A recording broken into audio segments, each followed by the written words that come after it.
That's right, you read it right. A big as fuck shark film coming your way called Meg. Currently in post-production, which means for the latter people, visual effects and all that sort of bullshit's being done to it, is the Jason Statham-led uber shark film Meg. Now that's a reference to the Megalodon, which was the prehistoric great white shark, the king daddy of the oceans. I don't know, there was probably things bigger than him, but who gives a shit? This ain't a history thing, this is a movie thing. Have you ever seen those photos in like shark books and animal books and history books and all those sort of books? And do you read books even? And if you have you seen that one of the Jaws with all them dudes standing in it like... That's the shark we're talking about. And we've got our first look here, a first picture, and pow! It's pretty cool. It's pretty killer. I sort of got excited when I saw this one.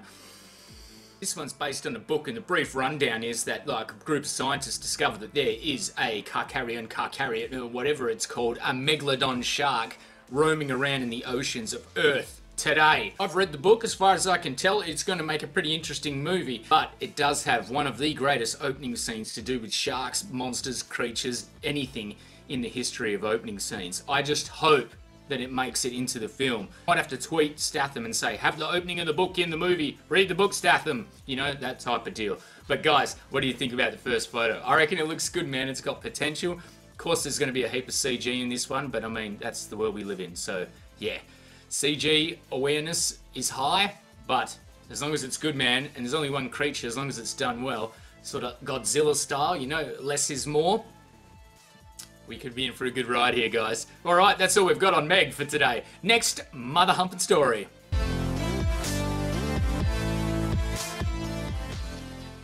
Okay guys, Shane Black, he did write a lot of cool movies back in the day. He also directed a really cool movie recently. He was also the first idiot to ever get killed on screen by the Predator. That brings us to present day. This guy, Shane Black, he is in charge of the reboot to try and make it good again. Fucking franchise, please make us money because we know it's good. And why can't you make a good one after Predator fucking 2? Predator film.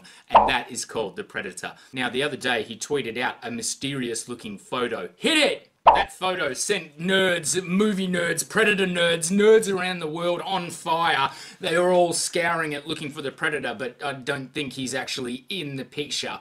Guys, if you can find him, hit it up down below in the comments. Let us know, because you will be famous, I tell you, for finding the actual Predator if he is in this photo. Along with this photo was the tagline, "Shh, he's coming." He also confirmed with this tweet that the new trailer for The Predator would be coming mid-April.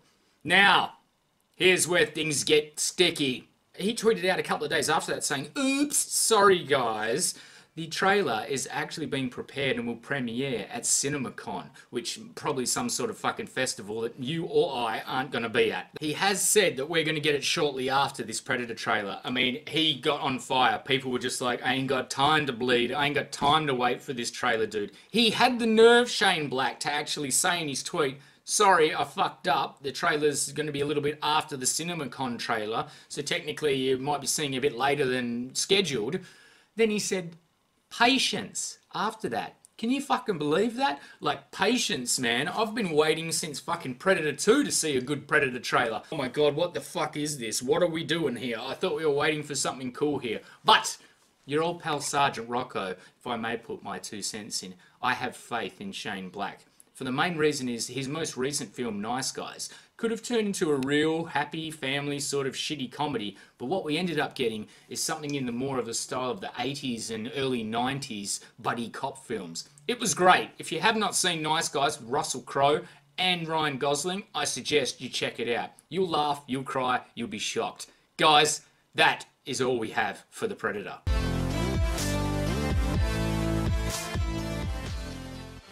I love it, you love it, everyone in the fucking world loves it. It's like Fortnite. It's just the thing to do if you watch TV. Game of Thrones, guys. Now, we're still almost about a year away out from getting our final season. This is what I love about the internet. You know, you've been excited about something. I've been excited about things. You know, sometimes when you get so excited, you just got to tell someone. You can't keep a secret. These guys, right, that work on Game of Thrones, they're like you and me. When they get excited, they just gotta fucking tell people. But unfortunately, when they tell people, they use social media. And when they use social media, a lot of people are watching, especially people like me. Now, the assistant director for Game of Thrones final season, season 7, posted on Instagram a thank you to all of his crew that have worked for the last 55 days on this massive action sequence. Apparently this action sequence is something to behold, guys, and this is coming straight from the assistant director's mouth himself. He not only thanked everyone for an arduous and grueling fucking shift making the greatest TV show ever to grace our fucking screens, but he let one big one slip. And this doesn't, doesn't really tell us details or anything, but it lets us know that they're shooting in the right direction, which is the fucking moon. They're going past the sky to the moon, and they go around the dark side if they can. Guys, he tweeted out, "Can't wait to give the audience something they've never seen before." And did I say tweet? I mean, he posted on Instagram. What do you call that? He insted that we're going to be seeing something that has never been seen before. Now, this battle scene could be amazing. I reckon it could go nearly the whole episode. I reckon it could be a feature-length battle sequence. That's what we're looking at. 55 days to shoot, guys. That, I reckon, translates to about an hour and a half worth of kick-assery. Now, this is going to be a big one, I reckon. My speculation is it's to do with the dragons versus dragons fights. And I think it's at night time, so it's going to be massive. Could it be bigger than the Return of the King battle in Lord of the Rings? Oh my god, those elephants. When I saw that in the cinemas, my face melted. Oh, I love that shit. Especially that shot from behind, when it's behind the elephant's gate, and it's just, just roll the footage, man.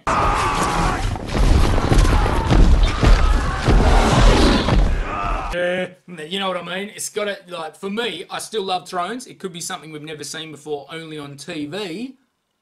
But either way, I'm all for it. I think they're pulling out all the stops, these guys, and thank God for HBO. Guys, let me know down below what you think the never before seen greatest motherfucking thing ever in Game of Thrones is gonna be.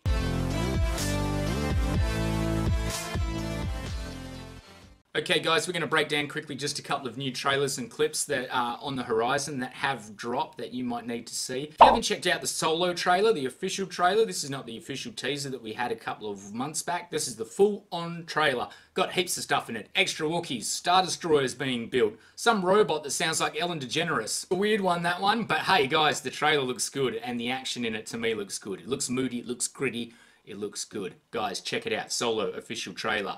Next clip that I want to talk about is from Avengers Infinity War. This is one of them 30-second TV spots, so I don't like reacting to them because, it's a bit lame. Plus, that 30 seconds is probably 25 seconds of shit that was in the official trailer. We just get a couple of new shots.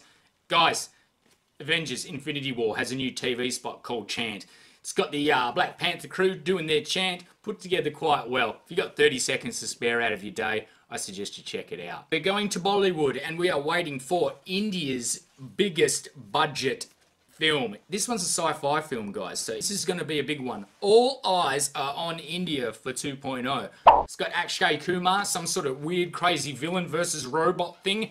We don't even really know what's happening yet. We just got to see the trailer. People at 2.0's production have told us that the trailer's coming April. We're running out of fucking days here in April, guys. So as soon as that trailer hits, you better believe Sergeant Rocko is going to have a reaction up for you guys. I suggest everyone check this trailer out. Love it. Alright guys, that's trailers and clips for today.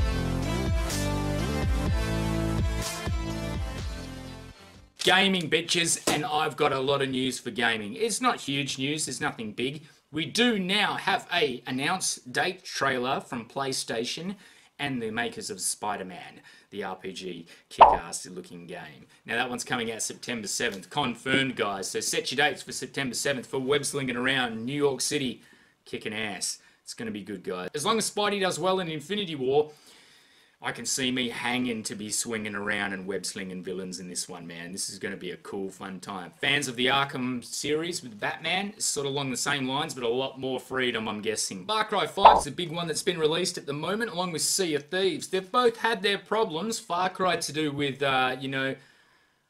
pussies talking about how it's all just promoting gun stuff and all that. If you watch or play Far Cry 5 and you idolize any of those weird militia-type people, then holy fuck, yeah. you're barking up the wrong tree, man. You got a sick and twisted world perspective. Everyone that's playing it absolutely loves it. I've got friends that are playing it, and the people on YouTube doing Let's Plays seem to be absolutely loving it. So guys, if you got a PlayStation, an Xbox, or whatever the fuck you got, check out Far Cry 5. Another recent release that seems to be getting a bit of flack is...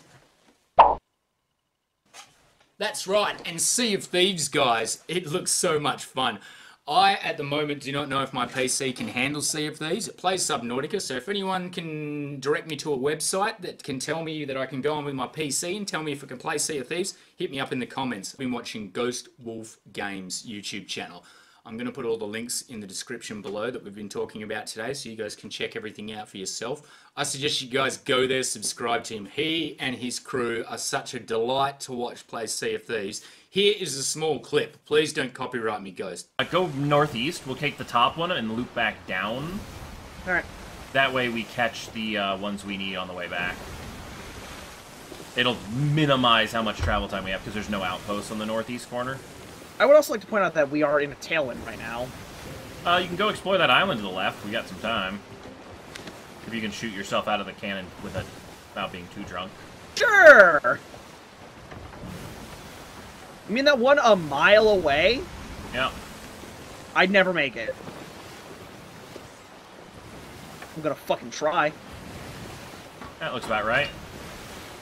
Well. Whee! Oh no, that's very much not on target. It's great. I love it. Like, it's one of those games that's multiplayer only. You're going to have a hard time sailing around by yourself, sort of defending against galleons and all that. But, oh man, it looks beautiful. The sea looks beautiful. I've always loved pirate shit. I'm quite happy to just sail around and look for treasure and just be on the seas, you know? Like, so I know a lot of the controversy and a lot of the complaints about the game is coming from that it's not fully fleshed out. It's a bit repetitive, all that sort of stuff. But I mean, if you like something, then doing it over and over again is great. Like sex, like doggy style. There's no such thing as too much doggy style. He's up to like 50 videos, including the beta. I've been loving it. I've actually binged watched every one of them, and I'm thinking of going back and watching again. You got Ghost Wolf, you got Critical Hats, you got Esco Nits, you got Skyhawk, man. They are a team, a crew. They are legendary and fun to watch. So please, check it out and subscribe for me. Guys, the next bit of gaming news is from Telltale Games and their immensely popular Walking Dead series. Now, this is a click and point adventure with decisions that in the first season didn't really fucking matter to the end, but now with their new engine sort of rejiggered, it actually does have different playthroughs with the stuff. Since Batman, they've fucking picked up their game, so now we've got a good final season coming, guys, of Telltale's Walking Dead. That one, I imagine, is going to premiere along with everything else. You will see my reactions to those trailers and more at this year's E3 Game Festival. I've got a hair in my mouth. Guys, we had some good news today. That's it. Well, guys, that's all the news for today. Sergeant Rocko's hopefully made it a little bit less painful for you to find out what's happening in the world of entertainment. I'd appreciate a like on this video. It's a new series that I'm going to keep going with, whether people like it or not, because I love movie news. I love all sorts of gaming news, movie news, TV news, trailers, everything new. It's got to be new. So guys, if you'd like that too, tune in, hit the subscribe, hit the like button for Sergeant Rocko, and yeah, we'll see you for the next one.